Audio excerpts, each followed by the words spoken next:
guys, welcome to my channel. My name is ReadingBear and I hope you are ready for some more stories. And today, we'll take a look at some new IDontWorkHereLady content. If you enjoyed my content, please don't forget to subscribe to my channel and post some bear emojis in the comment. And now, let's dive right into the stories. The first story is titled I Am Not a Mac and Cheese Restaurant. So a local mac and cheese restaurant, pub, either used to have my current cell number or has their current number typoed somewhere online. I've received 2 calls in 10 days asking is this restaurant name? Today when I said no, this is my personal number, the lady goes, well, are you the owner? I told her no, and that if you Google the restaurant name you can find the number. She proceeds to tell me that it's listed as the downtown location number. I don't know where because I looked it up, still not close to my number. If it becomes more frequent, people get rude, or if someone wakes up my 4-month-old calling me about this place, I'm gonna lose my goodwill and patience. I've already tried calling the restaurant last time to see if we can get this fixed, but I think I just confused the poor person working their front of house and phone line. The next story is titled A Guy Mistook Me for Staff, and it left me with a happy memory. This happened about 15 years ago, but I still think about it often and it makes me smile. I was casually browsing the aisles of a local auto parts store while on my day off. I was working in hospo at the time, so had a day off in the middle of the week. I happened to be wearing a red polo shirt. The uniform of the staff was a red polo shirt with a small logo on the pocket. A guy approached me and asked me if I could tell him where the floor jacks were. I had just been looking at the jacks moments before, so I told him which aisle they were in and that they were about halfway along on the bottom shelf, then continued my shopping. As I was approaching the counter, I saw the same guy leaving with his new floor jack. By this point I thought I might as well just roll with it, so I said, thanks mate, enjoy the rest of your day. He said thanks and left the store. The whole interaction made my day, and still gives me a smile and a laugh now. The next story is titled Best Buy Mishap. This was around 2019 pre-COVID. I was working at a Midwestern grocery store at the time in the deli section. We wore black coats, black pants, and a black hat. It's important to mention that my uniform in particular was extremely dirty and the stains were nearly impossible to get out. I was in the process of helping my coworker build his first PC. He wanted me to help him pick out some parts and had asked me if I wanted to go to Best Buy with him after work. I agreed and we hit up Best Buy after we get off around 6 p.m. We're in the section with all the GPUs and processors trying to pick out which cooling system he wants when out of the corner of my eye I see an older gentleman in all blue start approaching me. He asks me where he can find something, can't remember what, and I kinda ignored him since it didn't really process that he was speaking to me. He asks again, and I respond with, I don't know. What do you mean you don't know? Sir, I don't work here. I have absolutely no idea how you got that impression since I'm covered in stains and don't even have blue on.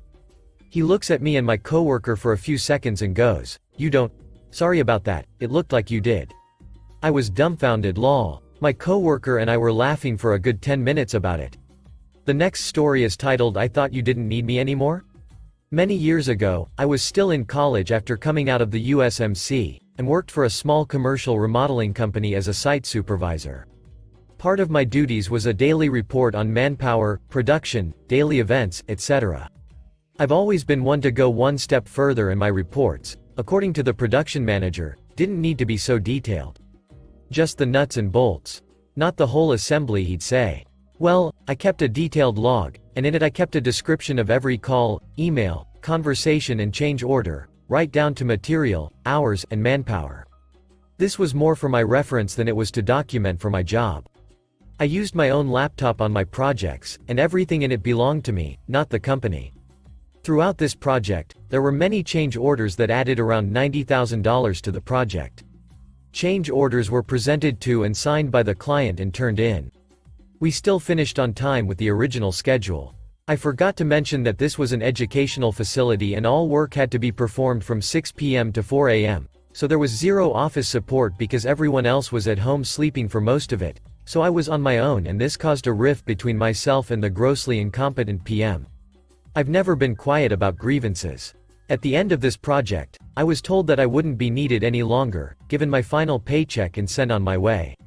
Roughly 3 months later, I get a call from the PM asking if I had notes or more documentation on the change orders from that project, and I confirmed that I did. He asked me if I could find time to sit in a meeting with him, the owner of the company and members of the Board of Regents to verify the change orders, because they were balking at the added charges. He offered my previous pay scale, $27 an hour, to do this, to which I balked and countered with double including my drive time to and from, plus gas. He balked. He proceeded to scream into the phone and I hung up. He called back and began screaming again and I simply said triple and hung up. He called back again and told me that he knew who I was working for and would make sure he got me fired. I was doing piece work framing and drywall on my own. I worked for LSS. The owner called and talked to me. We agreed on a fair price and that the PM wouldn't be involved whatsoever with the meeting. I didn't want to see him or hear him. He agreed, told me the date of the meeting, and agreed to send over a contract, but never did. I didn't answer any of the many calls that came in on the day of the meeting. Still don't know if they worked it out, but I know that PM left shortly after and the owner is a superintendent for one of our competitors. The next story is titled Revenge on Cheating Wife, now ex, as well as the karma that came afterwards. So I am in the army and I was married. I was approaching my first deployment to Iraq. It was very stressful and it had my wife wanting me to find a way to stay and not deploy. Obvious things any wife would try to talk about. Anyways, so we have no kids but both want them. So we talk about getting out of debt while I'm gone. She talks to her best friend back home in another state where we are both from. Her friend agrees to let her move in and charge a modest $300 in rent so that we can get out of debt and start a family when I come back. A plan I was actually very pleased with. I deploy, she is there crying her eyes out saying she will miss me and loves me and we will start a family when we get back. Fast forward 2 months. She starts acting distant, not wanting to talk much on our scheduled calls or text back 1 or 2 word answers. We've been together 6 years, she is never at a loss for words. Anyway, one day she says I need some space. She asked someone who is 10,000 miles away for space. I say why, she says she just needs space. She wants to find herself. So I remember back when we lived at home she had a guy who was always being borderline inappropriate. I'm not a very jealous person and I trust her. So I start seeing said guy on in basically all her pictures she posts with a group. Every time he is in the picture. Everyone else changes but never him. So for the first time I'm very jealous and uneasy about everything. So I clone her phone so I receive every text she receives as well as every text she sends. I'll never forget the first text I saw after cloning her phone. Hey babe, I'll see you after work, want me to save you any of my leftovers? From her to him. It destroyed me. I lost 35 pounds in a week. I didn't eat or sleep, I stared at the phone watching every conversation. Watching them talk about trying to have a baby. It was literally everything a married person fears. I ask her if she is seeing someone and she says no, she isn't. She is taking care of herself and she loves me, blah blah. I don't say anything about receiving her texts for 2 months. Over this time she finally admits cheating and that he is so much better than me at sex, treating her right, and he does what she wants. During this time she pays our debt off, gets tattoos with him, matching I love you tattoos, goes to shows with him, buying clothes etc. With the money I'm making. So this is where revenge starts. I put a freeze on the account for a month. In that time I change every password to every account to things she won't guess, army jargon slang terms. I block her on FB and my phone so she has no way to contact me. She lost her car to repo a few months later, got kicked out of her place, had to sell her prized shoes and purses just to stay alive. I then find out she got a job at her old restaurant. So I post all the text conversations I have with her and the guy talking about having babies that have timestamps on it, as well as post conversations we had with the matching timestamps showing all of our friends what she has done. I then have friends call and complain at her job constantly on both he and her. They work at a restaurant, so I also have friends dine and dash. They both get fired. So she tries to call my command and tell them that I am abandoning her and she can't provide for herself. My commander knows what is going on. He does nothing because he had something similar happen. Then about a month before I come back she calls me from another number to tell me she is pregnant with his kid. Mind you, I'm still gone, so we cannot get divorced yet. She moved away with him. 10 hours from me. April 24, 2018.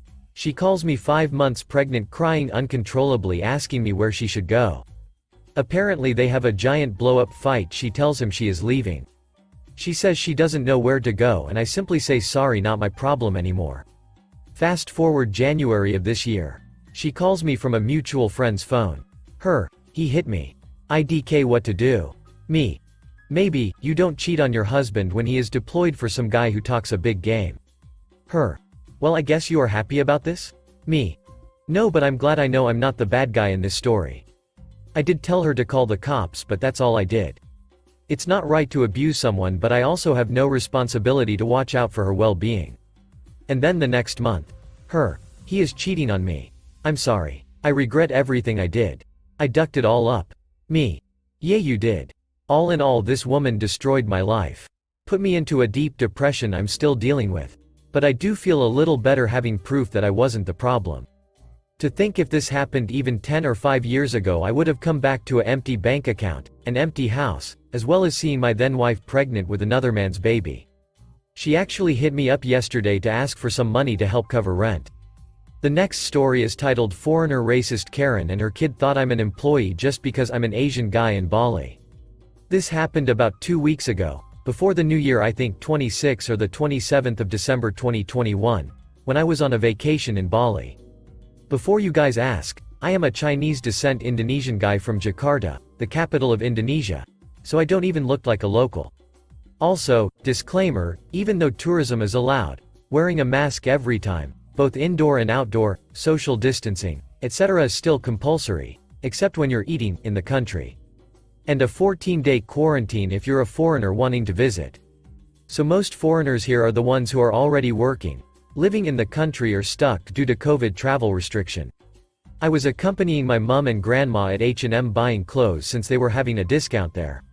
Not long after, this Australian kid, about 10 years old, and her mother, early 30s, came to the store without wearing their mask. The mall security told them to wear it, but they were being a Karen and scolded the security mall, but finally wore them after the security said he will need to kick them off the building and called the cops. But, after they went to the store, the kid immediately removed his mask and came to me and started asking me where is the kid size. I was like, what? And he said, do you have kid size? I was confused since I'm not even a local from the area and just told him I'm not an employee here. The kid looks at me confused and left. I continued looking for clothes with my mum and grandma. Not long after, about 2 minutes later, the kid came back with his mother and she was kinda pissed and asked me with a little high-pitched noise and asking again, do you have a kid-size t-shirt for my son? You're an employee here and you should help your customer. I was like, ma'am, I don't work here, I am a local tourist.